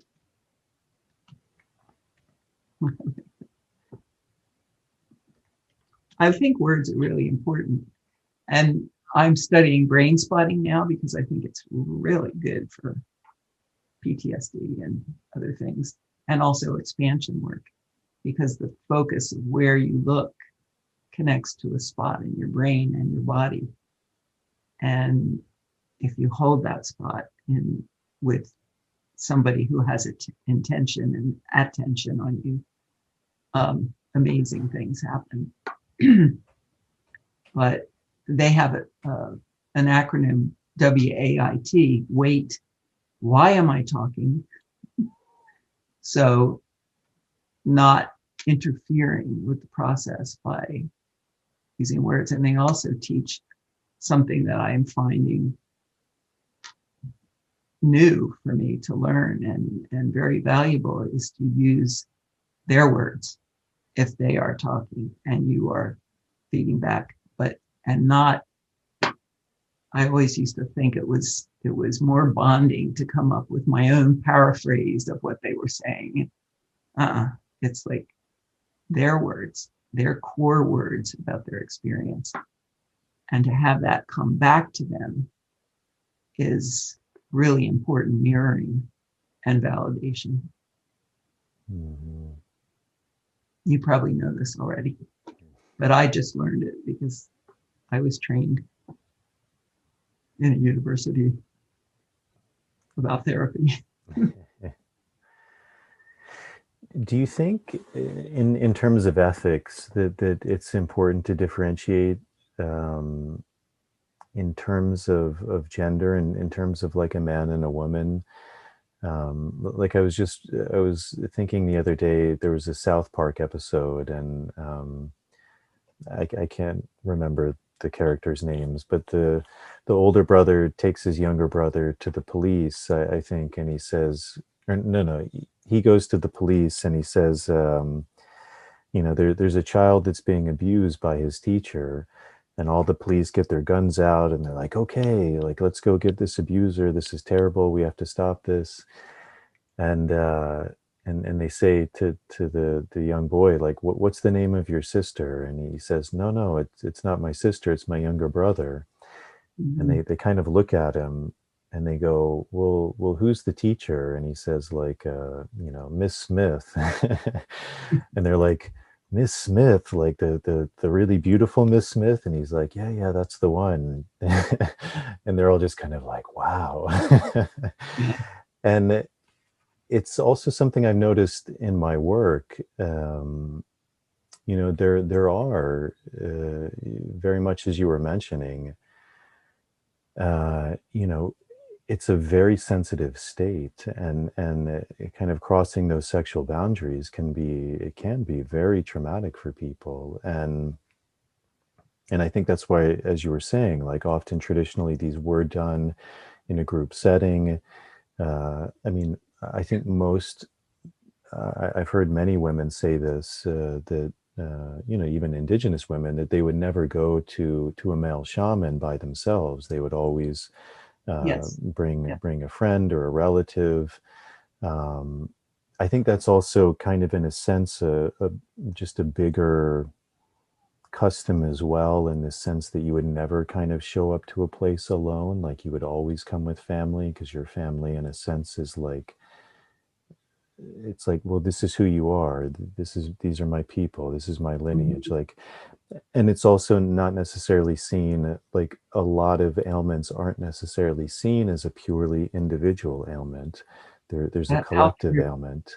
Mhm. So it's really important to come with your family, because the healing process may involve them as well.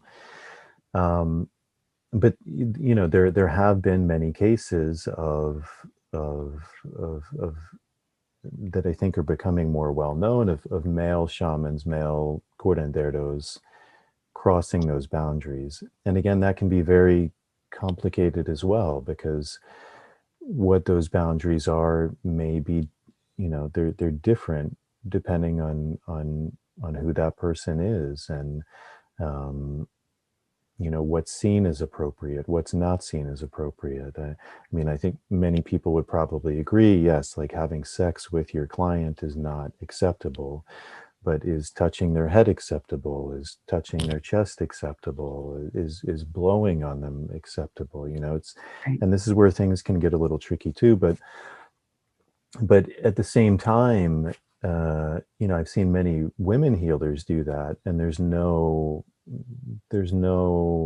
thought there. There's almost no second thought, and even women healers who will, you know, sleep with clients, and it's never really given much thought. It may be seen as like, well, that's not really that good, but it's not really that big of a deal.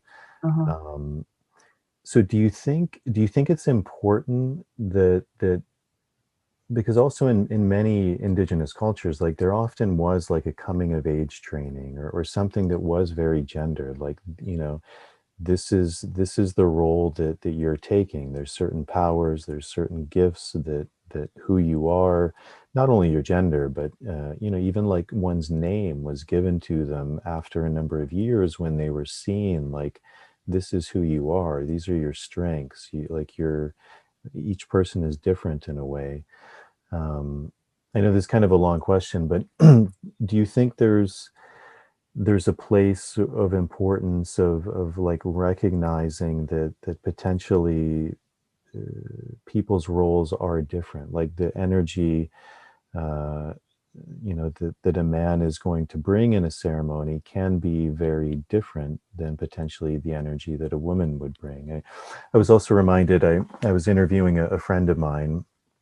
His name is Brian James, and he brought up a really interesting point, and I don't know that I fully agree with it, but he does a lot of work with yoga and also shamanism, and he's really done this beautiful job of relating the two.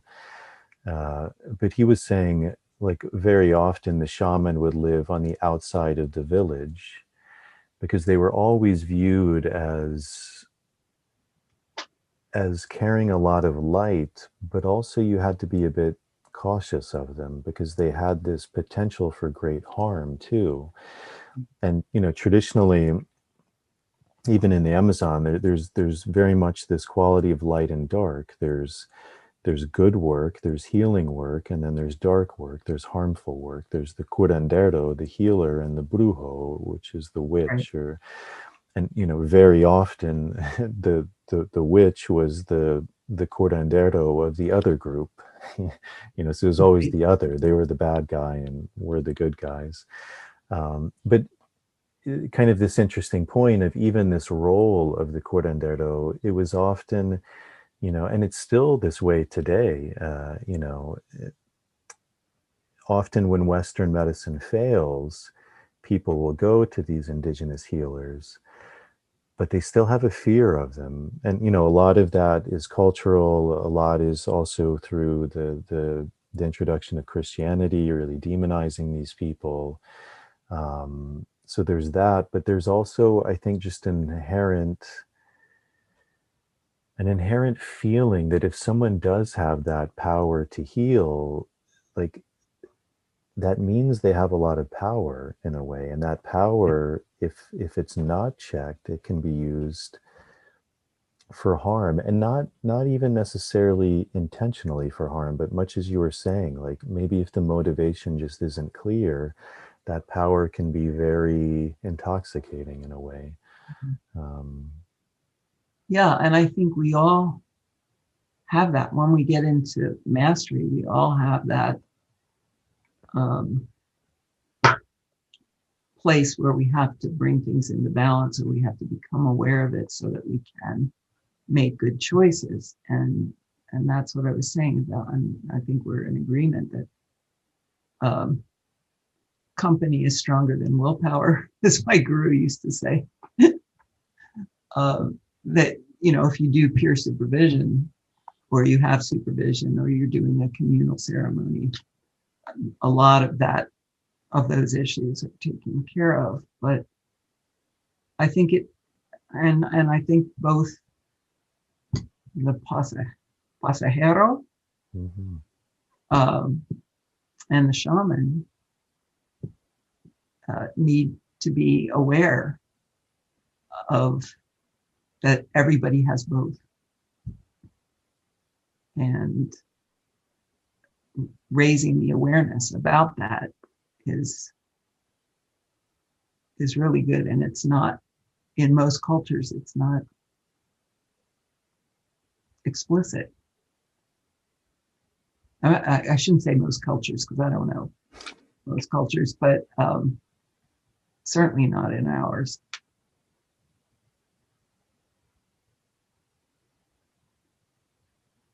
It's not explicit that we have things that need to be balanced. There's good and bad, as you were saying, the brujo or the shaman, the curandero.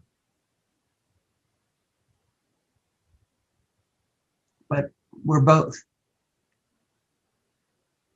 And what makes for good healing is to have good intention and to have good self-knowledge, so that you can make choices to support your intention of doing the best thing you can for your client.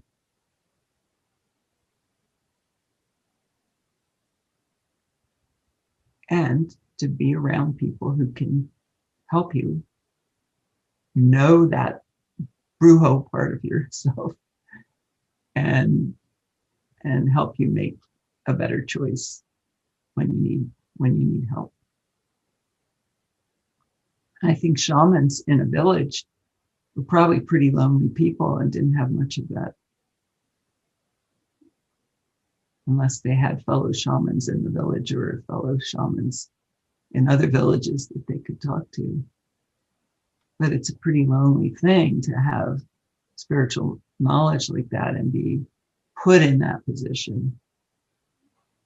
I'm a spiritual leader, for example. There's a lot of spiritual leaders in the Western world who have fallen into that trap. And they're on a pedestal and they have nobody to talk to, and everybody's bowing to them. And of course, they're going to get unbalanced.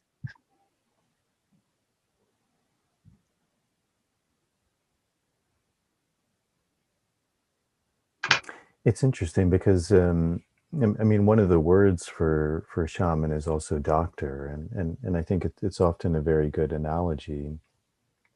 But, you know, as you said, there is often this pedestal that these people are put on, and it's not a pedestal that we would necessarily put a doctor on. I think we put like a Western medical doctor on a different pedestal, but we wouldn't inherently go to them for life advice or thinking that this is an enlightened person, or, you know, this person has the ability to kind of know everything and give me these answers. And yet it seems like, you know, with this work, especially as it begins to move forward, like that's something that's really going to have to be dealt with. And it it seems like the way in which you were describing that the process that you were trained in, not only the communal aspect was really good about that, but also this idea that like really trusting in the medicine, that the people holding that space were there to guide. And of course they have their knowledge, they have their experience, which can come out in their ability to help. But really allowing like the process to be the one that's doing the teaching. Right. I think that's really true. But I also have to say that as a therapist, I sometimes get that power differential deference. You know, they ask questions. She knows what I need to do, or she knows what is going on. And I have to be careful not to fall into the trap of giving the answers. And I don't always succeed because they're the ones that have the answers. And I just have to remember that. It's one of the reasons I like brain spotting, because you just have to shut up and hold the spot with a pointer. Have you developed a good way, or have you seen ways of in which one can do what you said, which is really like allowing the person to see that the knowledge is within them without kind of in a way projecting our own thoughts or beliefs? But it's also it's interesting, like it reminds me a lot of like Taoism, where there's this idea, or even in martial arts you see it, like the one who's really good at martial arts is the one who avoids the conflict in the first place. Like that's the highest form of the art, is if you never have to practice it. And so kind of in that way of like of redirecting of because that also comes from a place of knowing, like a knowing that ultimately it's more powerful if they can find the answers themselves.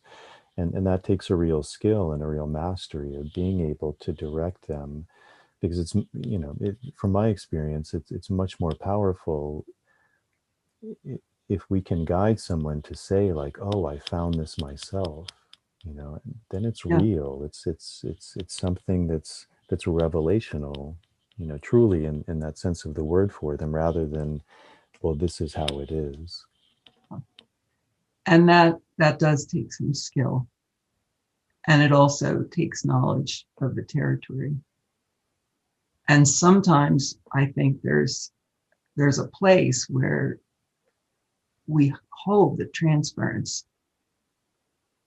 If the power transference, like you have the power, we hold that without latching onto it ourselves. We hold it waiting for the moment when we can return it. And this is, you see it in me because it is in you. So, and that takes some, it's easy to hold the good transference. Sometimes it's hard to give it back, but it's harder to hold the bad transference. And, or bad, I'm just using those words. It's neither bad nor good, but it's difficult projections, challenging projections are harder to hold, even when they need to be held in a calm and non-attached way, until they can be returned for self-reflection. But both, I think sometimes it's important to hold it without countertransference happening. Mm-hmm. And the other thing is just the skillfulness is usually about questions, like what's going on for you about that, or things of that ilk, until they can get more in touch with what's going on. I think you said you were on the maps page for integrative work. Mm-hmm. Can you speak a little about that? Because that's also something that's I think being seen as something that's super important in this work, is not just the experience itself of working with these medicines, but then like what follows that. And you know, for a lot of people, they can have these very big experiences, like life-changing, really shifting how they view things, and then they go back to their lives, and it can often be a bit shocking because it's like, well, I have this insight, but like I don't know where to begin. It's almost overwhelming in a way, and like what tools do I have to actually begin to shift things? Yes, and I have a very small practice because I run a couple of other companies and everything, but the ones that I have are exactly doing that, trying to working with deep states and making that translate or integrate with ordinary life. And it's every extraordinary state of consciousness, or mostly every one, is it like a mini spiritual emergency.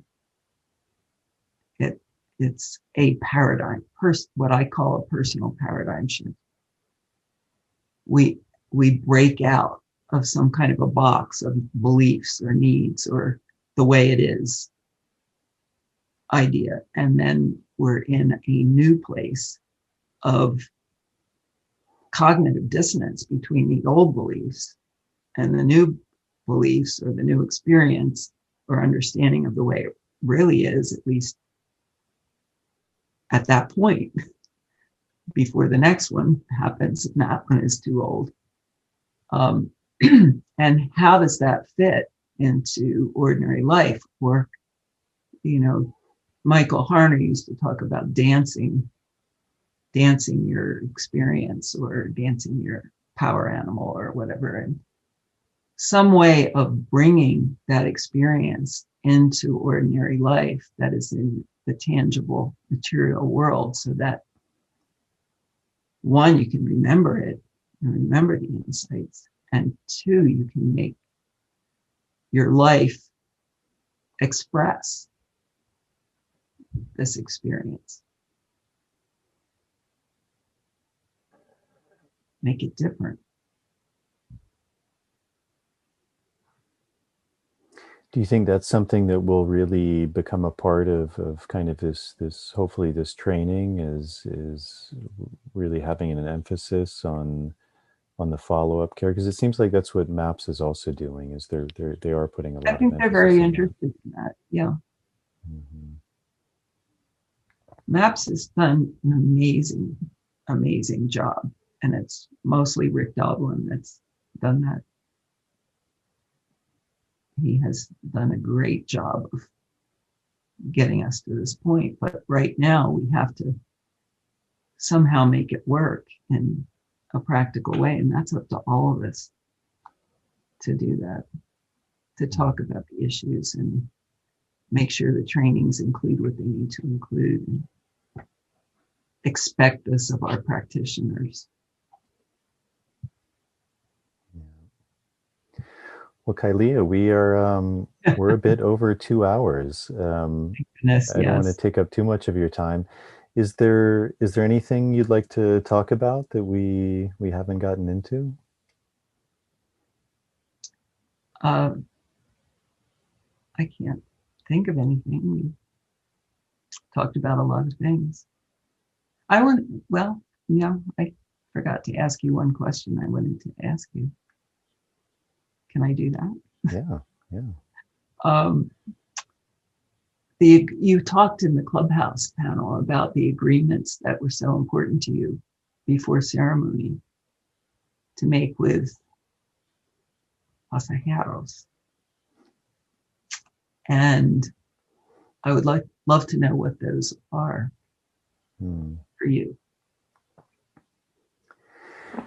Yeah, I think I was mentioning that that's, you know, for me, I've really seen where that just, it really helps to set the stage, and I think then for my work, I mean, this may be an exaggeration, but I say like it kind of cuts out 90% of the work that I would have to do, and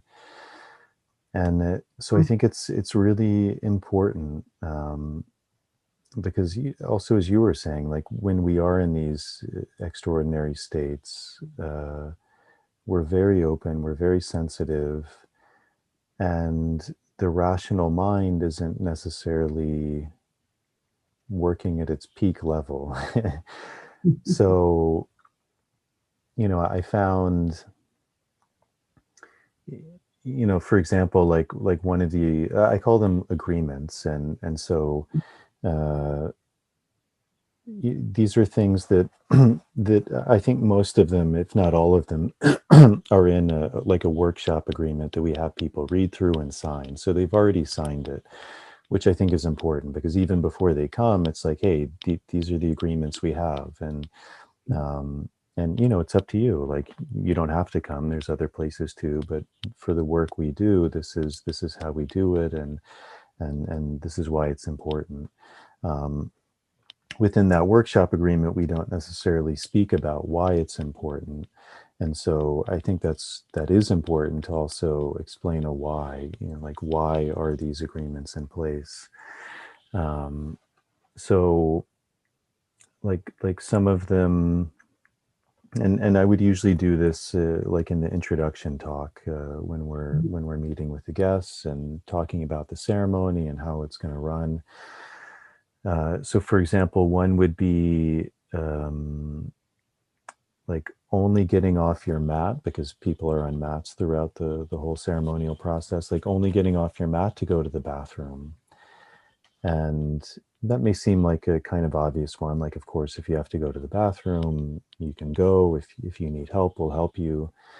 But the reason that for me is very important is because it can be very common under that effect to, for example, if my neighbor is going through a really difficult experience and she's crying, or he's having a demonic possession and, you know, whatever, screaming, a lot of people have that natural desire of, like, you know, I want to help them. So I go to the mat and I start comforting them and maybe singing to them, you know, whatever that impulse is. But the truth is, you know, we, as you said, like, we never really know what that person is experiencing. We may think we do because they're crying, and therefore we assume that they're sad. And so I go to comfort them. But then the next day I find out from that person that they were having an ecstatic experience and something truly profound. And by me going to them, I actually ended up interrupting that process. Or, you know, someone's going through seemingly a really difficult experience, and I go to my neighbor and I start, you know, trying to comfort them. And it turns out the next day that they thought I was a demon and I was doing black magic on them and I was harming them. And even though that wasn't my intention, I've entered their space into a reality that I don't know what I'm getting into. And so, you know, by having a really clear guideline that we don't interfere in other people's processes, then it's much easier for me then, as the facilitator, if that person, because, you know, even consciously, subconsciously, they already know that. So that's already like a seed that's been implanted there. So that cuts out most of that, because they already know, like, okay, I made this agreement. And I also get like a, you know, verbal agreement, which I think is more important than just a written agreement. Like, I agree to this. And then it's, you know, it's spoken, it's the word. There's a power in that. Mhm. But then also in that ceremonial space, when one is under the influence, if one does go to their neighbor, it's much easier for me as the facilitator to come to that person and say, hey, you know, Kylea, remember, you made this agreement. Right. You agreed that you wouldn't go to this person. And almost inevitably, that's enough to bring them back. Yep. But if I didn't have that agreement and I started getting into some explanation of, oh, well, we don't really know what's happening, and maybe they're not taking in any of that. You know, No. it's way too much information. All they're thinking about is I have to go help this person. Right. And then it takes a lot of time, a lot of effort to deal with that person. And there may be, 10 other things going on at that moment too. So, Right. so that's where I find those agreements are super important. And some are agreements that have, or policies that we've seen. I mean, they're all things that we've seen are really conducive to the work that's being done. Like, how do we do this in the best way? And sometimes people aren't going to like all those rules, but as long as we get an agreement, then we all realize that we're on the same page. There's other ceremonies where people can go to other people, and it's not that that's inherently bad. That may be okay, but in the space that we're working in, that's not the most conducive way to allow us to do the work that we're doing. Maybe if we had 50 facilitators, that would be possible, but even then, it still wouldn't be the best idea. So, and then I think the other thing is really explaining like why those things are, because I think it's much more powerful when you give people a reason rather than just saying like, you can't talk to anyone. I think that can be very triggering to people, like, well, I want to, or what if this, or what if this, but if it's explained, why, then I think people can really understand it. And then it's much easier for them to make that agreement. And then some things are personal, and I think that's where you said like that dance, like different people work differently. So maybe one person is okay with a certain way of ceremony running. There's ceremonies where they really emphasize silence. Not talking, not singing, not making a lot of noise, and I think that's really beneficial. There may be other ceremonies where people encourage people to sing, and I think, like you were saying, that's where the intention, the motivation is really vital. I often think of like sports matches, like in tennis, there's an agreement that there's silence. That's everyone has agreed to that, and so when the guy goes up to serve and he's about to hit and someone from the audience yells out, then the umpire has to say no, like silence, and redo the match, because that's distracting to the person then. Right. But in a football match, everyone's screaming, everyone's yelling, there's no agreement for silence, and yet the quarterback is throwing the ball fine. Yeah. The only difference is we made an agreement that that's how it's going to be. And so if that agreement is there, then, it also has to be followed. And that really, I think, creates then a space that's conducive for these things. So yeah, in my work, I've just seen that being really clear in the beginning, it just saves, so much work, so much headache. And in the end, it benefits everyone. Because there's this, as I mean, in these altered states, there can be a lot of chaos. And so trying to create order amongst that chaos is vital, so that, everyone can be, ultimately safe. That's the most important thing, that people are safe, because within that safety, they can go very deeply into the medicine. But if that safety isn't there, That's right. then it's very difficult to fully release into that experience. I mean, there's already so many barriers in the way, our mind, our ego, our traumas, our fears, our anxieties. So if you add on top of that, like real life worries, it makes it very difficult. Yeah, and holotropic breathwork did a lot of that too. We would have people raise their hands in group if, with all the 4 or 5 agreements that we had to make, including one, you can't leave. We'll And stay. that's another one. Like that's a really common one. Is that's another agreement I have people is that, again, with the exception of going to the bathroom, you can't leave the maloka. And again, at first, when that's first spoken, sometimes it can seem a little harsh. Like, well, you're trying to control me, and I'm a free person, and but when you explain, like again, under that state, all sorts of things can happen. We can think like I'm at one with the universe and I need to go into the jungle and climb a tree and reach out to the heavens, or I need to find a jaguar and give him a hug because he's my power spirit. And the reality is, for a untrained person, the jungle at night is not the best place to be wandering around, especially if you're under the effect of a very strong plant. And I don't, and the team doesn't have the manpower to follow every single person around the jungle to make sure that they're okay. And again, if our primary concern is that people are safe, like we can't do that. So we have to have a very clear rule. For the duration of the ceremony, you stay within the maloka. And again, I think when people hear that, like they understand that. And there's going to be people who want to run away. It's too much. Absolutely. I can't do it. I need to go into the jungle. But again, if we made that agreement, it's much, much easier to remind them of that. True. Okay. Well, thank you very much for that. It's really, really been a pleasure having this conversation. You ask a lot of good questions.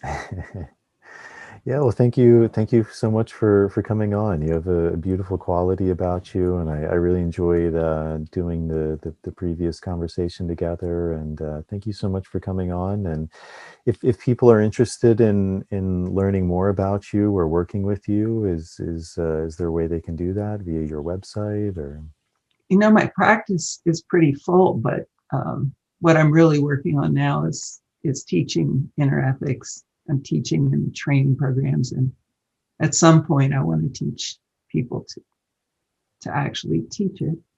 But they can read my book, which is here. Can you see it? Oh, it's my thing is mirrored. It's The Ethics of Caring, and it looks like that. And can people find that on your website or any You can major find it bookseller? on Amazon, and it's in Kindle, and it's also in Spanish as La Ética. I have the Spanish version here too, so I can see it. Again, it's La Ética something, but it's De los cuidados profesionales. You can read mirrored writing. Wonderful. Well, thank you so much. It's been a pleasure. I've really enjoyed speaking with you, and I wish you all the best. And I hope we get a chance to interact again, whether it's in person or doing another interview together at some point in the future. I do too. All right, everybody, that is it. I hope you enjoyed this conversation with Kylea. I really enjoyed speaking with her. She has a beautiful quality, and she's been doing this work for a long time, and I think she has a lot to share, and especially her work with ethics, I think is really important in this field, especially as it begins to grow and move forward. So thank you all for the support. If you're able to help this podcast financially, Patreon is a really good way. It's a subscription service for as little as $1 a month. You can subscribe. There's different tiers you can sign up for, and it gives you some really nice added benefits, things like early access to shows, bonus material, Q&A. It's a really big help to me to continue to bring on these guests. It's one of my favorite things when I hear the little Patreon bell go off that I have a new person contributing. So to all the people who have done that, thank you very much. I really appreciate it. There's also the ability to direct donate via PayPal. I'll put a link to both of those in the show notes. And if you're not able to do that, going on YouTube, subscribing to the show, turning on the notification bell, liking the video. That's a really big help in getting the show out to a bigger audience. And then with the audio version, going on Apple Podcasts, subscribing to the show, and leaving a starred rating and a short review. That's a really big help. All the people who have done that, thank you very much. So I think that's it. I'm not sure of the order of the following guests, but as always, I hope to continue to bring on some really fascinating people. So thank you all for tuning in, and I will see you all on the next episode.